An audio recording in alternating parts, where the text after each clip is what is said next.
Dieu désire que nous soyons des hommes et des femmes qui s'appuient sur lui et dépendent de lui en toute confiance et savent dans leur cœur qu'il est la source de leur énergie, la source de leur force, la seule source de leur sagesse et la vraie source de sa volonté, de son plan pour notre vie. Dieu veut que nous restions jeunes et actifs et fructueux, même à un âge avancé, plein de sève, plein de vigueur. Obéissez à Dieu et laissez-lui toutes les conséquences. Vous devez combattre à genoux. On récolte ce qu'on sème. Et encore plus avec les intérêts. Nous sommes plus grands et plus forts à genoux. Dieu peut remuer ciel et terre pour nous indiquer sa volonté. Comment demeurer jeune et fructueux toute sa vie? Avec une pilule? Non. De l'alcool? Non. En faisant de l'exercice? Pour pouvoir rester jeune? Non. Alors comment faire pour rester jeune et fructueux toute sa vie? Car beaucoup de gens aiment penser qu'ils savent comment faire, mais habituellement ils ne savent pas comment s'y prendre et ils glaneront des renseignements ici et là et ainsi de suite. Et pourtant la Bible est très claire sur la volonté de Dieu pour son peuple et il n'y est jamais question de prendre sa retraite à 65 ans ou 75 ans ou à un autre âge. Nous étudierons aujourd'hui la parole de Dieu pour savoir ce qu'elle en dit. Et au cours de ce message, nous allons considérer certaines actions et attitudes qui nous feront rester jeunes et fructueux tout au cours de notre vie. Je ne crois pas que Dieu veuille qu'arrivé à un certain âge, on commence à dire « Je suis vieux et rendu où j'en suis, je ne peux plus faire ceci ou cela », alors que la Bible est pourtant claire. C'est d'ailleurs écrit en toutes lettres dans le psaume 92. Commençons notre lecture au verset 13. « Les justes croissent comme le palmier, ils s'élèvent comme le cèdre du Liban. Plantés dans la maison de l'Éternel, ils prospèrent dans les parvis de notre Dieu. Ils portent encore des fruits dans la vieillesse. Ils sont pleins de sève et verdoyants pour faire connaître que l'Éternel est juste. Il est mon rocher, il n'y a point en lui d'iniquité. » J'attire votre attention sur la première phrase de ce passage. Les justes, qu'ils soient hommes ou femmes, croissent comme le palmier. Donc, que pouvons-nous faire? Quelles sont les attitudes et les actions qui nous garderont jeunes toute la vie et fructueux tout au long de notre vie? Car si vous désirez que votre vie change et qu'elle s'améliore, vous pouvez appliquer les principes dont nous parlerons bientôt. Je vous garantis que vous verrez des changements dans votre vie. Cela veut-il dire que vous paraîtrez 20 ans quand vous en avez 60? Non. 30 ans peut-être, mais pas 20. Et cela signifie-t-il que vous courez les 100 mètres en quelques secondes? Non, peut-être. Courez-vous le 100 mètres en une demi-heure ou à peu près, mais de toute façon, cela vous regarde. Mais rappelez-vous de ceci, il s'agit de vos propres choix de vie. C'est une question de choix et avant tout de discipline, car sans aucune discipline de vie, vous n'arriverez à rien dans votre vie de toute façon. Voici quelques suggestions qui fonctionnent pour moi. Si j'avais 35 ans et que je vous disais cela, vous pourriez être sceptique. Mais à mon âge, vous devriez m'écouter, parce que je suis passé par là. J'aimerais que nous étudions attentivement ce passage pour voir ce que disent ces versets pendant un moment. Et vous verrez la question que je désire aborder avec vous lorsqu'il écrit « Les justes croissent comme le palmier ». Croître veut dire grandir et porter du fruit. Il utilise deux arbres dont l'un est un palmier. Un palmier à date peut atteindre environ 30 mètres et il donne le fruit de la date. Le psalmiste utilise ensuite une autre image, c'est-à-dire le cèdre du Liban. Les cèdres du Liban peuvent atteindre 40 mètres. Leurs branches commencent à environ 3 mètres du sol et elles sont toutes exactement parallèles au sol. Ces arbres sont très impressionnants. Une quarantaine de mètres en hauteur et 10 à 15 mètres de largeur. Une chose qui les rend particulièrement intéressants, c'est que ces deux grands arbres sont, à vrai dire, désirables. Le palmier à cause de ses dattes et le cèdre, cet arbre majestueux et vraiment incomparable qui est le cèdre du Liban. En fait, tous les rois de l'époque voulaient des cèdres du Liban pour orner leurs somptueux palais royaux. Et en plus de procurer du plaisir, ces arbres projetaient autour d'eux un sens de stabilité et de force. Stabilité et de force, 10 à 15 mètres de large et environ 40 mètres de haut.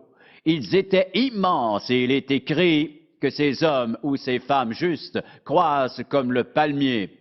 Ils s'élèvent comme le cèdre du Liban, stable et fort. Ils prospèrent dans les parvis de notre Dieu. Et que veut-il dire par là? Un peuple qui vit près de lui, dans les parvis de Dieu, dans la maison de Dieu. Qu'arrive-t-il? Il porte encore des fruits dans la vieillesse. Alors, rien dans la Bible ne vous oblige à prendre votre retraite à 65, 75 ou 85 ans. Ils portent encore des fruits dans la vieillesse. Ils sont pleins de sève et verdoyants. La plupart des traductions françaises reprennent la même expression, sauf peut-être l'assommeur. Elle dit « ils resteront pleins de sève et de vigueur », verdoyants ou pleins de vigueur. La première partie est la même. Plein de sève, en d'autres mots, plein de vie. La sève est la vie dans l'arbre. Plein de sève et vert, frais et créatif, car toujours en mouvement. Il est question ici de rester longtemps dans la jeunesse et fructueux, même dans la vieillesse. Mais cela suppose certaines conditions. Premièrement, il faut vouloir apprendre. Car si nous cessons d'apprendre, qu'arrive-t-il? Si nous refusons d'apprendre, nous recommencerons à vieillir. Car la pensée doit être stimulée sans arrêt, continuellement, par la lecture, l'écoute ou toute autre forme d'apprentissage pour faire de nouvelles choses. Et pense à l'époque où nous vivons avec tous ces téléphones dont nous disposons. Nous pouvons communiquer à travers le monde. Avec un ordinateur, vous pouvez vous asseoir et vous informer sur tout ce que vous voulez en l'espace de quelques secondes. Mais nous devons tous apprendre. Beaucoup sont assis à la maison. Ils regardent la télé et n'apprennent rien. Ils ne regardent pas pour apprendre. Ils regardent pour se détendre. Ils peuvent passer 3 ou 4 heures à se détendre et à se laisser remplir par des choses totalement inutiles pour eux. Je ne veux pas dire que tous les programmes sont mauvais, mais beaucoup ne veulent pas apprendre quelque chose. Ils veulent simplement tuer le temps. Parfois, lorsque quelqu'un me dit « Bof, après tout, j'ai du temps à perdre », il ne gaspille pas seulement son temps, mais sa vie. Et ce genre d'attitude ne vient certainement pas de Dieu. Et lorsque je parle de continuer d'apprendre, il s'agit de continuer d'en apprendre sur Dieu. Or, comme vous le savez sans doute, je lisais la Bible avant l'âge de 12 ans. Et depuis ce temps, je la lis jour après jour, je l'étudie année après année. Pourtant, vous savez quoi? C'est une des choses qui me passionne de la Bible. À chaque fois que Dieu me conduit à un passage biblique, je suis excité à l'idée d'apprendre une nouveauté. Car la parole de Dieu est insondable. On ne peut en atteindre le fond ou la fin. On ne peut pas toute la connaître. Et en continuant d'apprendre sur Dieu, vous voulez ajouter un stimulant à votre vie? Plongez dans votre Bible et dites à Dieu, Seigneur, parle à mon cœur aujourd'hui. Donne-moi un passage ou encore, si vous êtes une de ces personnes qui veut lire la Bible en une année, rappelez-vous que vous ne lisez pas pour pouvoir dire que vous y êtes arrivé. Vous lisez votre Bible pour découvrir Dieu selon une nouvelle perspective. La deuxième chose à faire est de continuer d'aimer. C'est très important car il est écrit, quand Dieu a dit à Moïse, voici mes commandements pour le peuple. Tu aimeras le Seigneur ton Dieu de tout ton cœur, de toute ta pensée, de toute ta force. Et Jésus a dit à ses disciples, « Je vous donne un commandement nouveau, aimez-vous les uns les autres comme je vous ai aimé. » Car l'amour produit un effet certain sur la vitalité d'une personne et également, bien sûr, sur l'âge de cette personne. Parce que l'amour est un puissant guérisseur et il produit un impact. Et si vous aimez sincèrement quelqu'un de tout votre cœur et que vous sentez le même amour de sa part, je vous dis que vous resterez jeune. Sentir l'amour, se sentir aimé, expérimenter l'amour est un immense don de Dieu. Et Dieu nous enseigne premièrement à l'aimer lui. Et lorsque nous pouvons l'aimer, nous pouvons aimer nos semblables au point où ils ont besoin d'être aimés, car avant d'avoir appris à aimer Dieu, peu importe ce qu'une personne peut dire ou faire, son amour est limité par sa chair. Mais en aimant Dieu à travers son Fils Jésus-Christ, votre capacité d'aimer vos semblables augmente de beaucoup. Et pourquoi aimer est-il aussi important? Parce qu'une personne qui peut aimer et qui aime de tout son cœur quelqu'un d'autre acquiert en même temps une protection.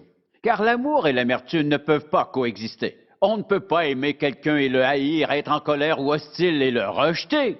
Un esprit aimant, en somme, s'écoule de la vie d'une personne. Et cet amour qui jaillit librement de vous, vous conservera jeune. Parce que cet amour affectera tout votre corps quand vous êtes tendu, stressé, fâché ou rempli d'amertume, d'hostilité. Le corps devient très tendu par l'inquiétude ou l'impatience et Dieu n'a pas créé le corps pour cela. Alors, les personnes vieillissent précocement. il blâme la nourriture, et même quand c'est vrai en partie, voilà où se situe le vrai problème.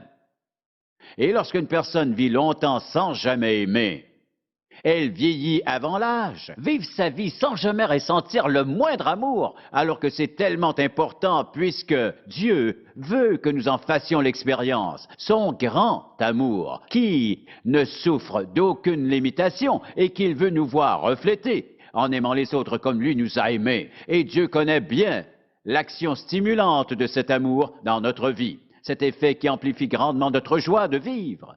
Et si je n'apprends pas à aimer, je n'apprends pas à pardonner. Car l'amour et le pardon vont main dans la main. Les gens qui ne peuvent pas aimer ne peuvent pas pardonner. Et alors ils se mettent à vieillir. Car le corps physique réagit aux émotions qu'on lui envoie, qu'elles soient positives ou négatives. D'abord continuer d'apprendre et ensuite continuer d'aimer. Bon, voyons maintenant la suite. Après l'apprentissage et l'amour, il faut continuer de rire. Amen? Je voulais voir si vous alliez rire. C'est gentil. Donc, d'après vous, pourquoi est-ce aussi important de continuer à rire? Premièrement, cela relaxe votre corps.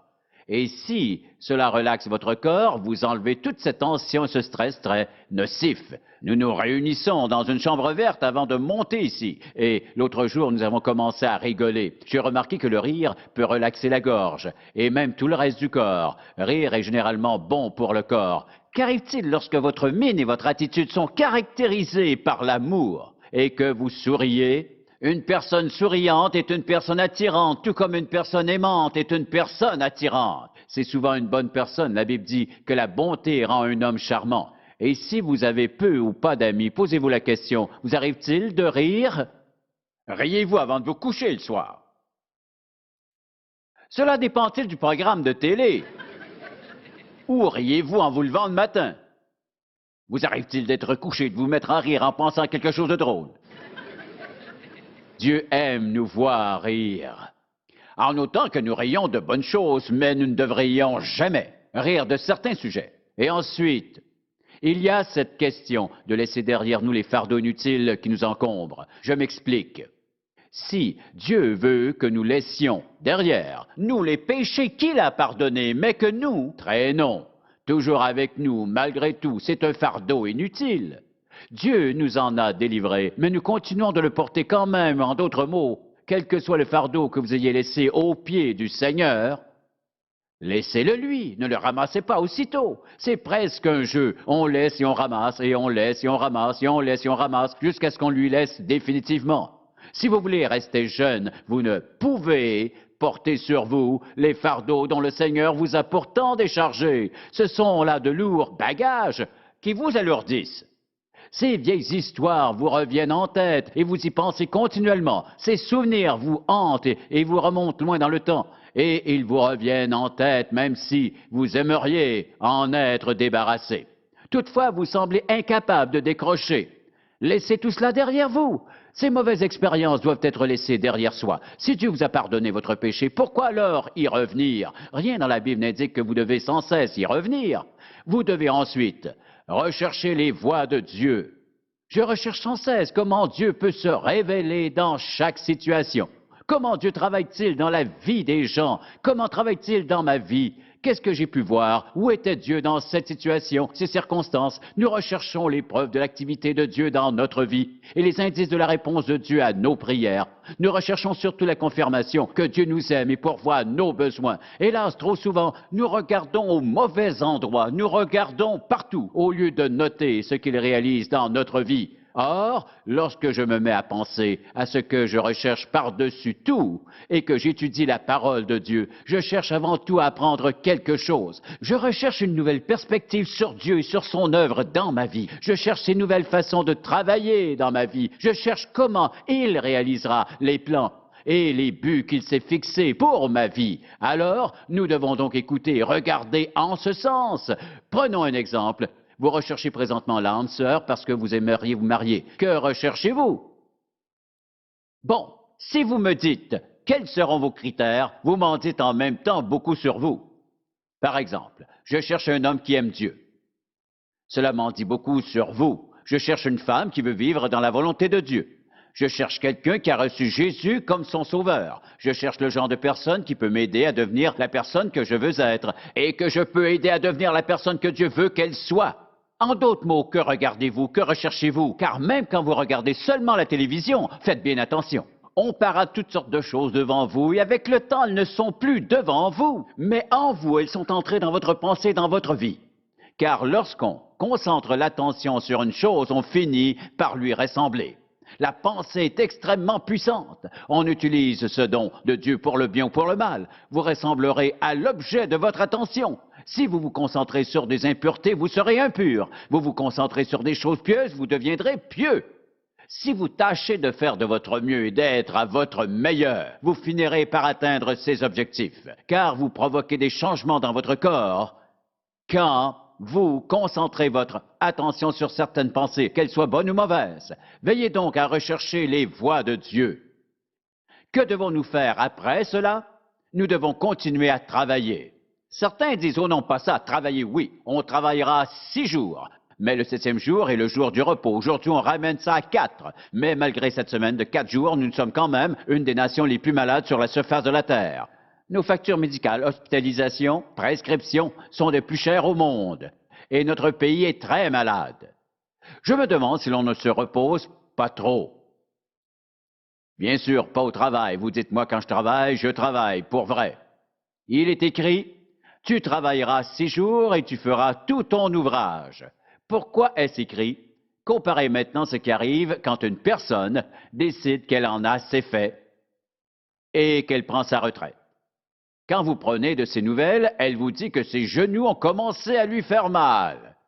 Et peu de temps après, elle vous dit « Mon dos me fait cruellement souffrir. » Et ensuite, « Mes épaules font mal, je ne sais pas ce qui se passe, je ne vois pas pourquoi, mais mon cou me fait mal. J'ai remarqué que mes doigts ne sont plus aussi habiles qu'ils l'étaient. » Et à la longue, vous remarquez qu'ils se sont mis dans le pétrin. Vous voyez, Dieu veut que nous travaillions. Et il nous a donné ce concept de travail pour plusieurs raisons. D'abord, pour que tout travail qui doit être fait puisse être fait ensuite. Dieu sait que le pur travail physique ou exercice physique, peu importe, nous aide à faire quoi? À nous garder en bonne forme. Car sinon, nous commençons à engourdir. Nous sommes assis et il devient difficile de s'extraire de la chaise. Si quelqu'un ne peut plus se tenir debout, c'est peut-être parce qu'il est resté assis trop longtemps. Il faut continuer à travailler. Je lis parfois des articles sur des gens qui se rendent encore au bureau à l'âge de 86 ans. Ils vont au bureau chaque jour. Que vont-ils y accomplir? Voici ce qu'ils font. Ils allongent leur durée de vie. Car lorsque nous travaillons, que se passe-t-il alors? Nous continuons de fonctionner. Nous vivons cette sensation et ce sentiment de satisfaction et d'accomplissement car nous ajoutons notre contribution. Mais lorsque quelqu'un me dit, après tout, je ne pense plus être utile à ce point de ma vie, je ne sais pas pourquoi Dieu me laisse ici, car à vrai dire, je ne sers plus à rien. Il commet alors une forme de suicide verbal. Lorsqu'une personne a l'impression qu'elle ne sert plus à rien et que sa vie est inutile, alors vous savez que ses jours sont comptés. Car Dieu nous a créés pour un objectif qui est dans notre passage de porter du fruit, même dans la vieillesse. Avez-vous pensé au fait que cette Bible enseigne que notre corps est le temple du Saint-Esprit? Ce temple devrait-il être laissé à l'abandon? Dieu veut que nous vivions, et même, pas seulement jusqu'au dernier jour, mais bien au-delà. Et nous devons continuer à nous appuyer sur Dieu en nous appuyant sur Jésus. Car, par exemple, il désire que nous lui fassions confiance. Peu importe la situation qui se présente à nous, on peut toujours la lui confier. Nous nous appuyons sur lui et lui faisons confiance. Nous dépendons de lui pour les choses que nous ne pouvons pas faire sans lui. Ensuite, lorsque nous pensons à notre propre vie, nous réalisons que Dieu ne s'attend pas à ce que nous accomplissions sa volonté par nos propres forces. Dieu veut que nous vivions dans la piété, en nous appuyant sur lui, en lui faisant confiance, sachant dans notre cœur qu'il est la source de notre énergie, il est la source de notre force, il est la source de notre sagesse, et aussi la source de son plan et de son objectif pour notre vie. Il veut que nous restions jeunes et portant du fruit même dans la vieillesse, comme il est écrit, plein de sève et plein de vie. Le dernier élément est de continuer à écouter. Continuons à écouter. Si nous voulons porter du fruit, nous devons continuer d'écouter Dieu. Seigneur, que veux-tu que je fasse? Comment veux-tu que j'investisse mon temps aujourd'hui? Continuez de l'écouter, parce que Dieu est toujours tout à fait prêt à parler à notre cœur. Et quand nous sommes prêts à l'écouter, voici ce qu'il fait. Il étend grandement nos horizons. Il nous montrera des choses sur nous-mêmes comme personne d'autre ne le peut, car il nous voit de l'intérieur. Dieu vous a accordé ses dons, et en plus de cela, il est celui qui vous a donné toutes vos habiletés, comme vos facilités et votre potentiel. Il vous connaît de long en large. Continuez donc à l'écouter avec les moyens que Dieu vous donne. Continuez d'écouter les hommes sages et fermez votre esprit au monde incrédule et impie qui voudrait vous donner de mauvais conseils. Continuez d'écouter Dieu et il vous donnera ses conseils. Je le fais aussi. Si quelqu'un m'approche et me parle pour obtenir un conseil de moi, je demande d'abord à Dieu de parler à mon cœur. Car je veux m'assurer de répondre correctement à toutes ces questions. Et j'apprends aussi quand je discute avec les gens. Je reste tranquille assez longtemps pour savoir ce qu'ils ont à me dire. Parfois, ils me parlent sagement, alors je pense, Dieu, tu voulais que j'écoute cette parole? Mais trop de gens ferment leurs oreilles. Leurs oreilles demeurent closes devant les sages conseils. Continuons d'écouter. Nous pourrions être surpris par un enfant. Car Jésus a dit, un enfant les conduira. Parfois, un enfant peut dire les choses les plus profondes. Car voyez-vous, un de mes amis a un petit garçon peut-être âgé de 8 ans. Pourtant, cet enfant est absolument brillant. Parfois, il dit quelque chose que son père me transmet par la suite et je pense, comme j'aimerais avoir pensé à cela quand j'avais 8 ans. Et c'est très étonnant. Continuons donc d'écouter. Mais nous devons nous concentrer sur Dieu pour écouter ce qu'il a à dire. Quand vous priez, est-ce que vous l'écoutez ou parlez-vous tout le temps? Quand vous sentez que Dieu vous dit quelque chose, argumentez-vous avec lui ou dites-vous, Seigneur, c'est ta volonté, et je crois de toutes mes forces à ce que tu m'as dit. Alors, votre cœur sera bien encouragé, car à vrai dire, Dieu n'aime pas décourager. Il n'existe aucun verset dans la Bible qui me porterait à croire que le Seigneur, par nature, aime à décourager. Vous me parlez de ces versets sur son jugement? Ces versets sur le jugement dernier sont encourageants pour moi. Ils m'encouragent à vivre selon sa volonté, afin d'éviter son châtiment. Dieu encourage. Lisez le Nouveau Testament. Jésus passe son temps à encourager les gens. Alors, si nous voulons demeurer jeunes durant toute notre vie, et si nous voulons porter du fruit toute notre vie, nous devons alors réagir positivement à l'appel de notre Dieu Tout-Puissant. Donc, pour résumer en une phrase, c'est un choix à faire. Je peux choisir de vieillir très tôt, ou je peux choisir de rester jeune jusqu'à la fin. Tout vient de là. Ça ne vient pas de là, mais de là. Et deuxièmement, je peux décider de porter du fruit toute ma vie, en faisant tout ce qui est nécessaire, et Dieu m'accordera le privilège de le faire, que ce soit d'aider les autres ou toute autre tâche. C'est un choix à faire. C'est une attitude à avoir. Vous devez vous poser la question. Est-ce que je veux rester jeune toute ma vie? Si vous dites, oh, vous savez, à mon âge, je suis trop vieux pour être jeune, changez votre attitude. Car je peux vous montrer des gens qui ont plus de 70 ans et qui sont vibrants. Et la Bible enseigne plein de sève, verdoyant, demeurez jeunes et donnez-vous pour attirer les gens à vous. Combien d'entre vous aimez vous asseoir à côté d'un vieux râleur qui ne sourit jamais, qui ne veut rien apprendre ou comprendre, qui manque de passion pour la vie et qui râle quand tout va mal? J'allais autrefois à l'église, mais vous voyez le portrait? Non. Nous sommes attirés par des gens qui peuvent croire et ressentir ce dont nous avons parlé aujourd'hui. Et je vous mets au défi d'être une de ces personnes. Et lorsqu'une personne vient à vous, elle se sent bien. Elle se sent encouragée. Elle désire vivre son plein potentiel. Je vous demande maintenant de vous lever. Levez-vous, s'il vous plaît. Car j'ai une présentation à vous faire à l'écran. J'aimerais que vous récitiez avec moi les mots qui sont écrits. Laissez-moi le dire en premier. À partir d'aujourd'hui, maintenant tous ensemble, je continuerai à apprendre, à aimer, à rire, à laisser, à rechercher, à regarder, à travailler, à m'appuyer, à parler et à écouter. Si vous écrivez cela à l'arrière de votre Bible, si vous le relisez avant d'aller au lit, si vous lisez ces phrases qui sont très simples à retenir, Je continuerai à apprendre et à aimer, en prenant le temps de les lire avant de vous coucher, juste avant d'éteindre votre lampe de chevet, avant de vous endormir. Je peux vous dire et même vous garantir que, d'une manière absolue et directe, votre vie sera transformée dans le bon sens. Car lorsque vos yeux voient cela, je ne continuerai à apprendre à aimer, rien à laisser à regarder, travailler, m'appuyer. Quand vos yeux voient cela, qu'arrive-t-il? Ces mots s'enregistrent ici même. Vos yeux agissent sur votre cerveau et le Saint-Esprit de Dieu désire que ces mots deviennent une réalité pour nous tous. Votre vie sera transformée par une action, une attitude. Le Saint-Esprit vous aidera car vous vous serez imposé cette discipline de lecture à chaque soir avant d'aller dormir. C'est un choix à faire. Posez-vous la question. Voulez-vous rester jeune tous les jours de votre vie?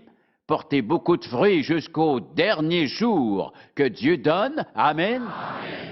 J'aimerais vous faire remarquer un autre élément. Vous n'avez pas besoin de vous asseoir tout de suite. Veuillez noter le début. Dieu parle des justes, c'est-à-dire des personnes qui aiment Dieu, qui ont reçu Jésus-Christ comme Sauveur et aussi le Saint-Esprit qui habite maintenant en eux. L'homme ou la femme juste portera du fruit, tout comme le palmier et comme le cèdre du Liban. Dans la maison de l'Éternel, il porte des fruits dans la vieillesse, plein de sève, plein de vigueur, plein de vie et plein d'énergie à chaque jour de leur vie. Cela s'adresse seulement à ceux qui croient.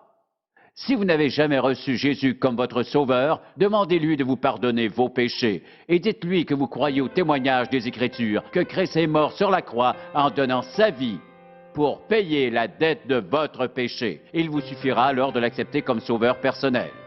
Le Saint-Esprit viendra en vous pour vous sceller en tant qu'enfant de Dieu et vous pourrez mettre en pratique tous les principes que vous avez entendus. Pour obtenir plus d'informations sur les ministères En Contact ou pour savoir comment entretenir une relation personnelle avec Jésus-Christ, composez notre numéro de téléphone ou écrivez-nous en utilisant l'adresse sur votre écran. En Contact avec Charles Stanley a été réalisé par la grâce de Dieu et la fidélité de nos partenaires de ministère à travers le monde.